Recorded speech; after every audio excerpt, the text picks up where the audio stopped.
everybody. Today I'm going to make a painting with some sky, with a little bit of clouds, water and land. Let's see. I'm going to wet the paper a bit, but not the entire painting.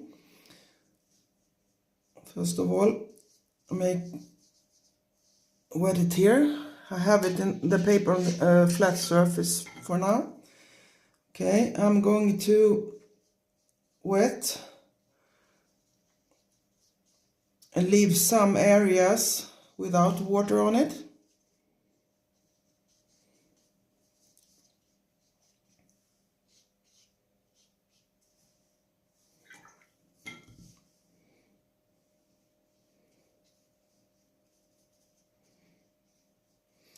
This is just another way of making clouds.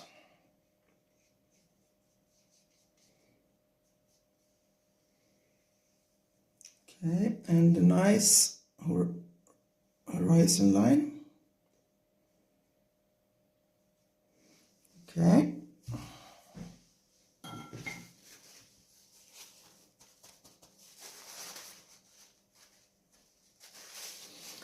I'm going to let this sit a little bit.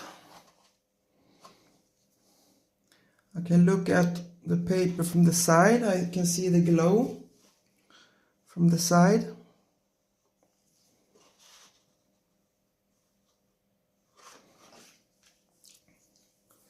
Okay, in the meantime, while it's drying a little bit, I'm going to mix some sky color.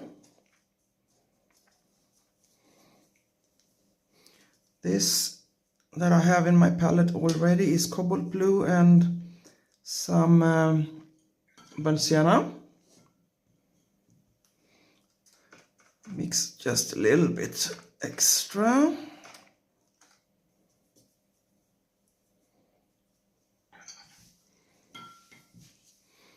Okay, burnt sienna and cobalt blue. I don't need so much, I think that will be enough.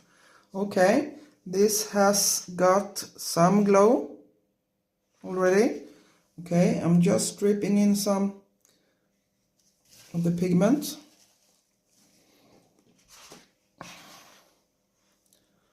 I look a little bit from the side so I can see where the paint is dry,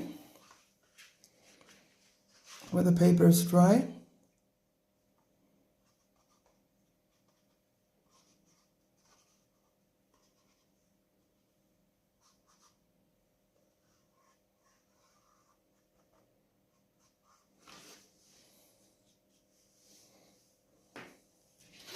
Okay.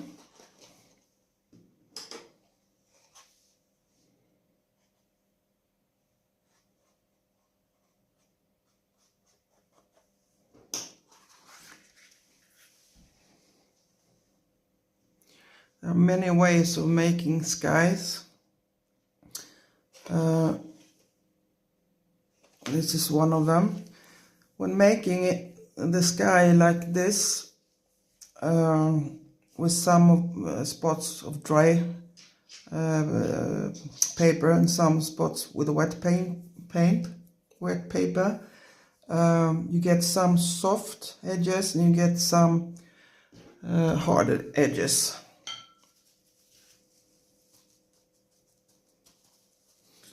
You just wash your brush and blot it. Then you can lift, if you want, some of the pigment.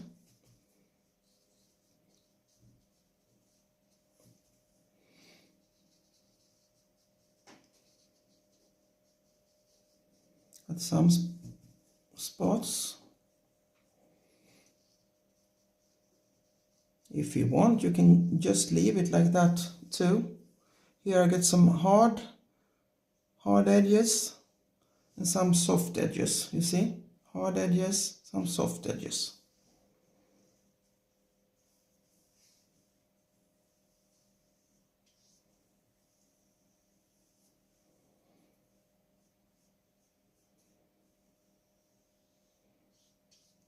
As long as the paper is wet, you can still put in some more pigment without destroying it, without making any cauliflower. Just brighten up some of the sky so you get a little bit more of the sky color.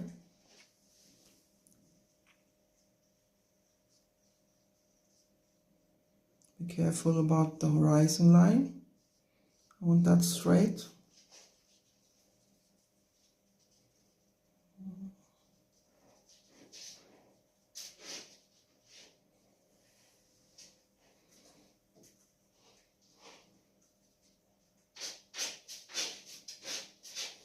Okay.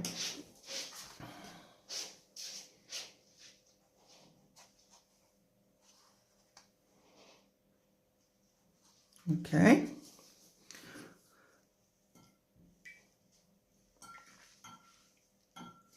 Now I'm going on with the water. The color in the sky reflects on the water, so I will mix some more of this cobalt blue.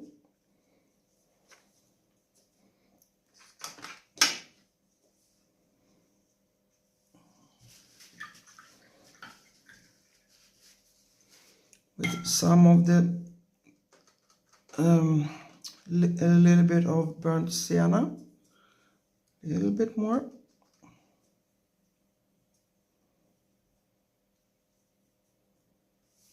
Okay. I want a little bit of a white horizon line, so I am careful here when I paint. I leave a thin line between the sky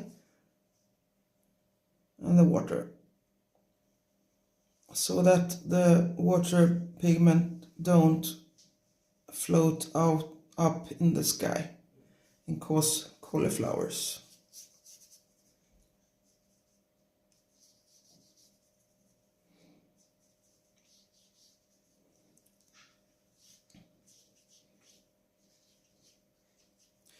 Try to keep some white spots on the paper.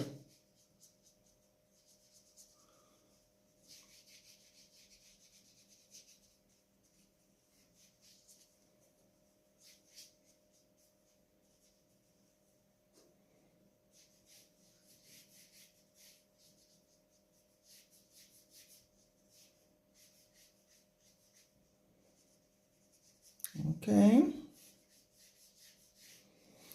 Before it dries, I'm going to lift some light areas on the water. Wash, blot, and lift. And you look at where the clouds are. Maybe you can lift some here. Be careful so that you don't make any cauliflowers. You need just a little bit moist brush.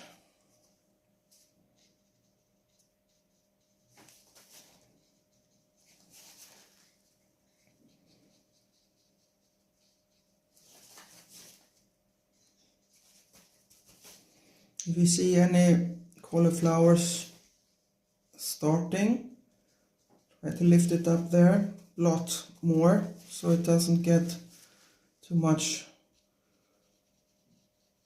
of the wetness inside the brush.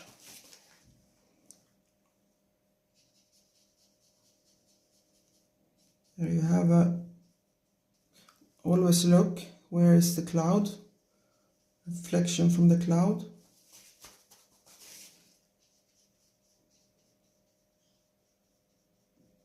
It's always when the brush is too wet.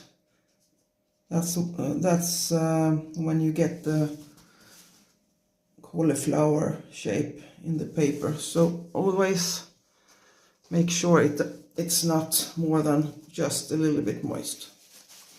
There you have a cloud shape there somewhere.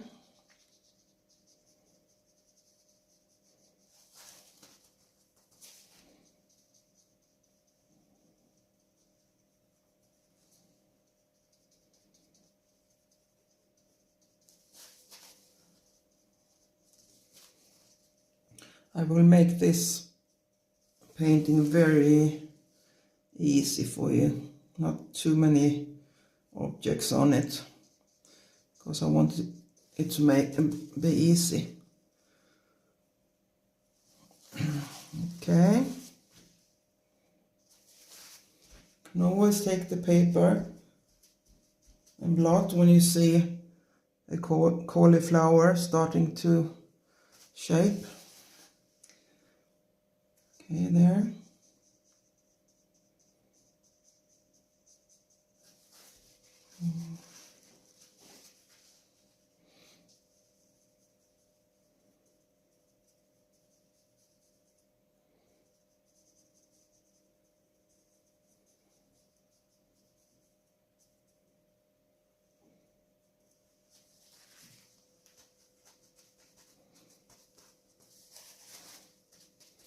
Here on the edge, the paper always dries faster on the corners and on the edges.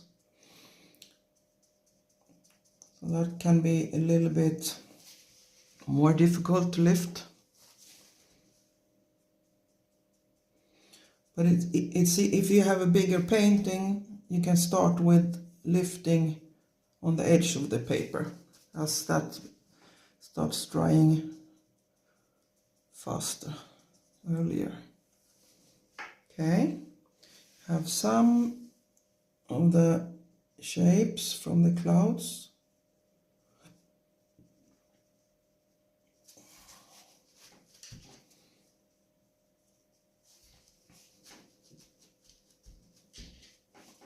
So, you see here, it's very soft.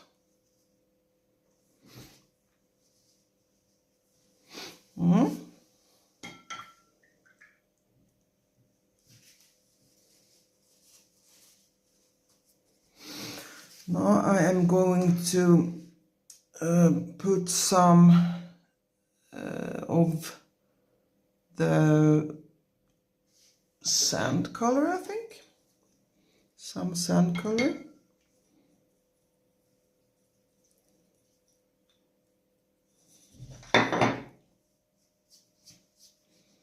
Think about not too close to the waterline. Just leave a little bit of a white line there, so it doesn't start floating between the areas. Just a little bit. In a watercolor painting, you need to leave some whites. It doesn't look good if you don't leave some whites.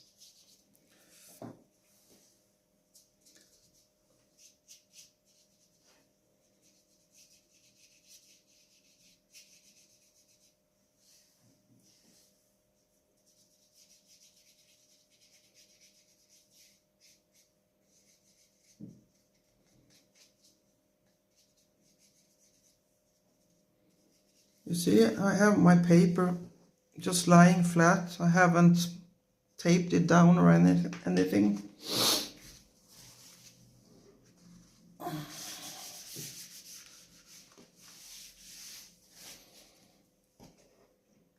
Okay, I'll put in some other pigments here as well to the ground. That was some Vandyck brown.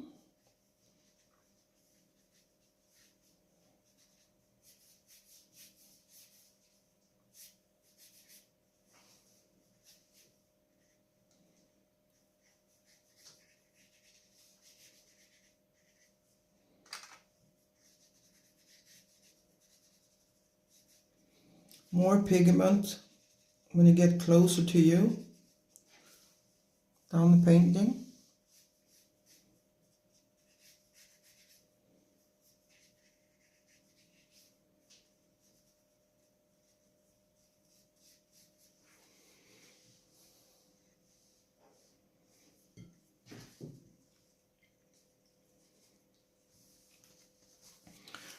Okay, I'll put some burnt sienna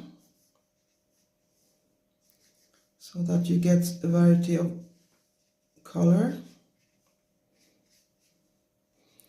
Some of the warmest colors.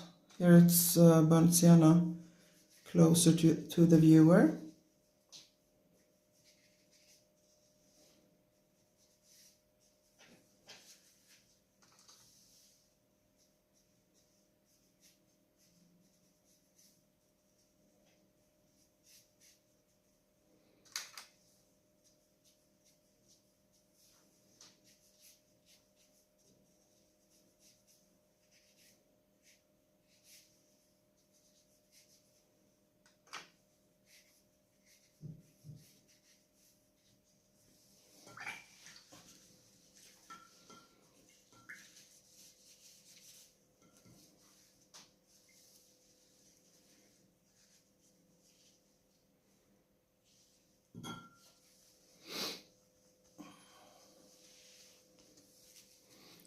Okay, it's still a bit wet.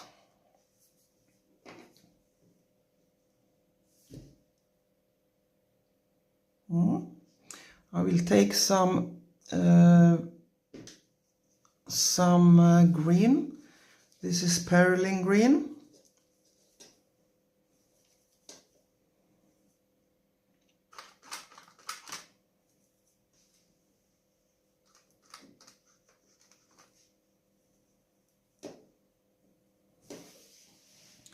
Make some greens here while it's still wet, so I get that softness in the background bushes.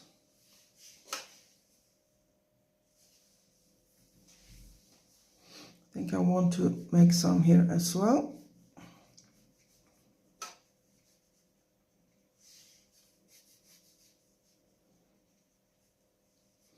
Got some greenery on the beach.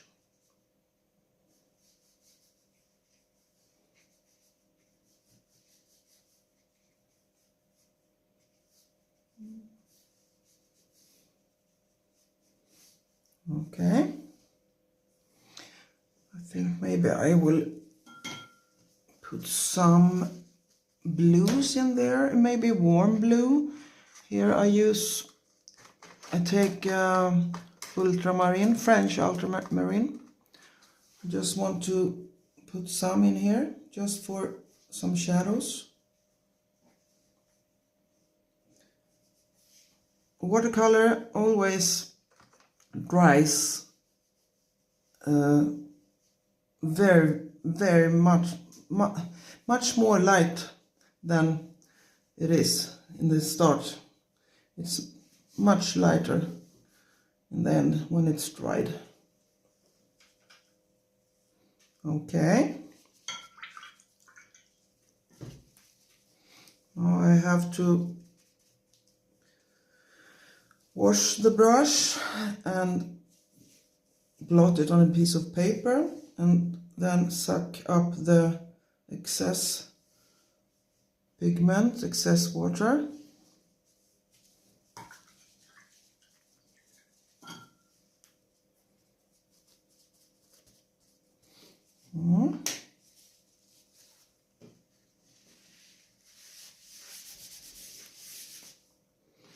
I am going to dry it.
this good enough?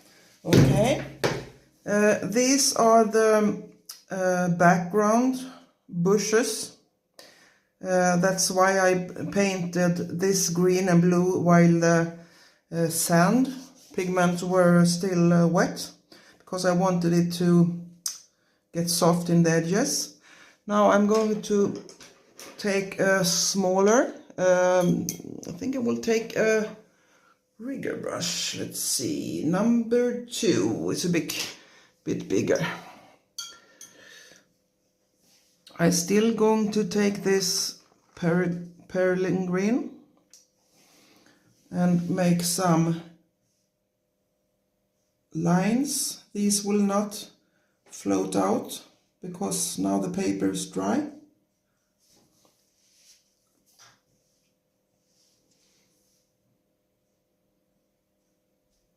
Just some fast strokes. Then you got this broken lines as well, if you do it fast.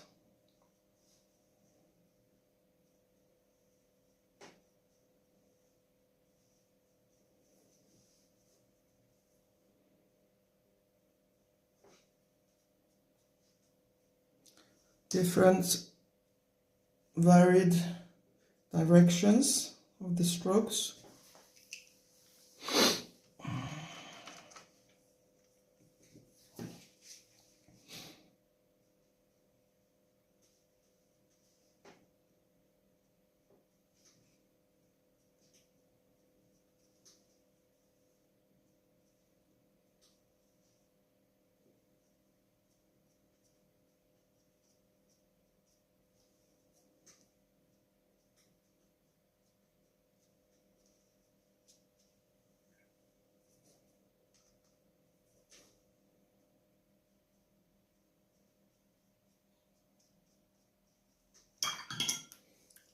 Bit of water on top.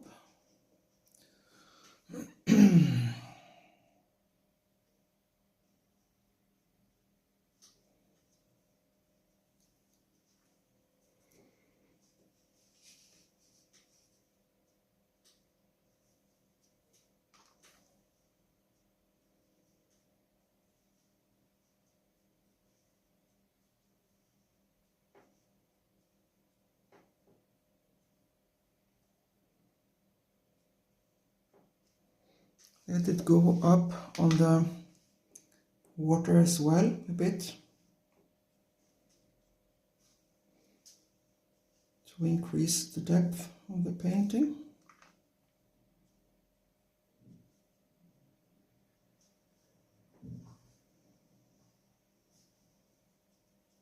Let's see, I put more pigments down here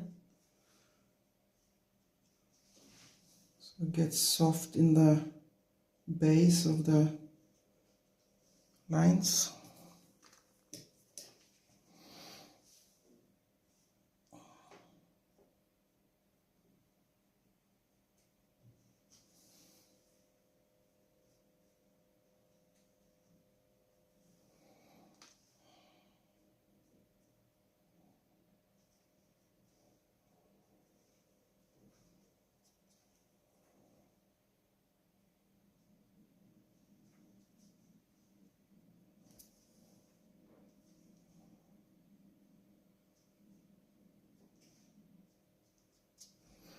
If you want here, you can vary the different greens you use.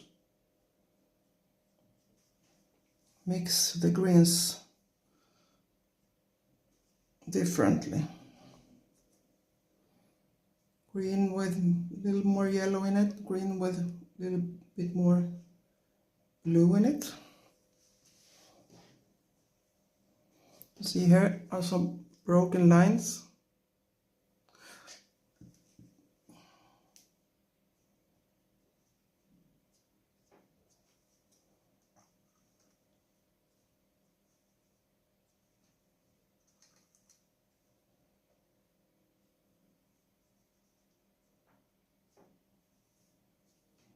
You get the broken lines when you do it, the brush strokes quick, or if you have Just a little bit of pigment in the brush. This is, I think it's a bit easier to get broken lines on a rough paper because you got the valleys in the structure of the paper.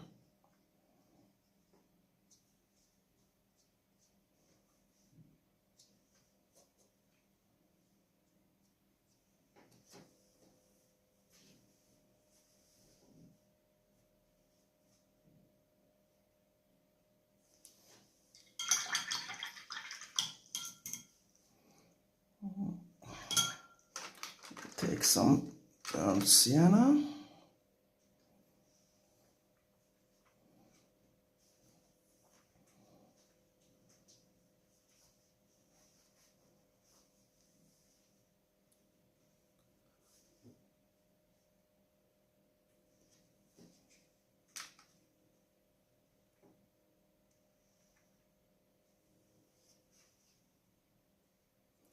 Variation is good. Okay. Now you got background leaves, you get background bushes, grass in the foreground. You get more depth in the painting. Here is a little bit of warm pigment that also makes it look like it's closer to the viewer. So both the structure and the warmth of the pigment makes it look as it is closer to the viewer. Maybe some warm there too.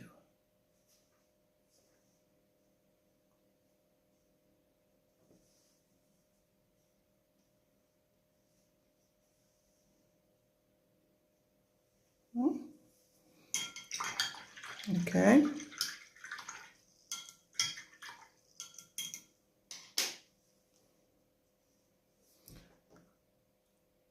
Okay, I will dry this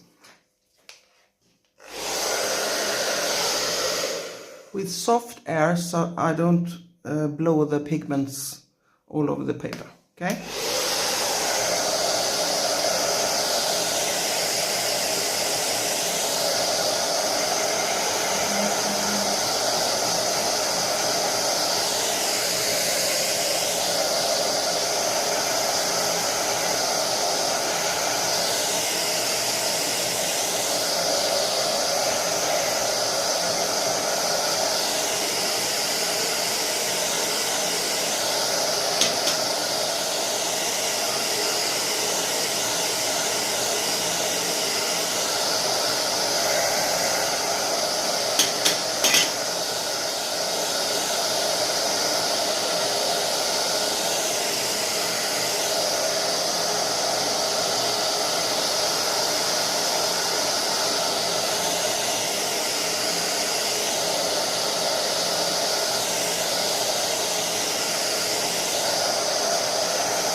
Okay. I think we need some life in this, so I will paint some birds. I use a small brush for that, and I use some neutral tint. That's a dark gray color.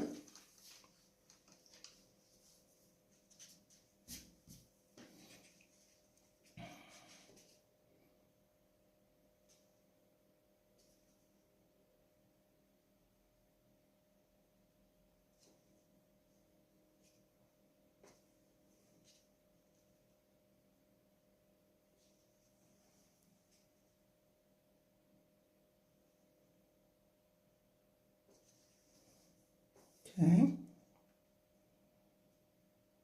some down here.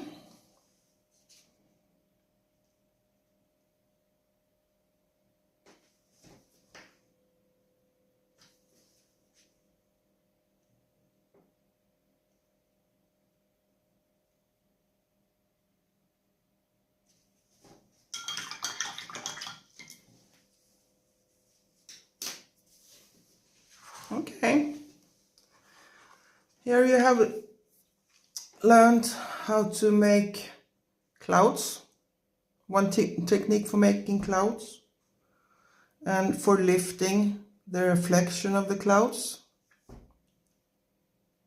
Same blue,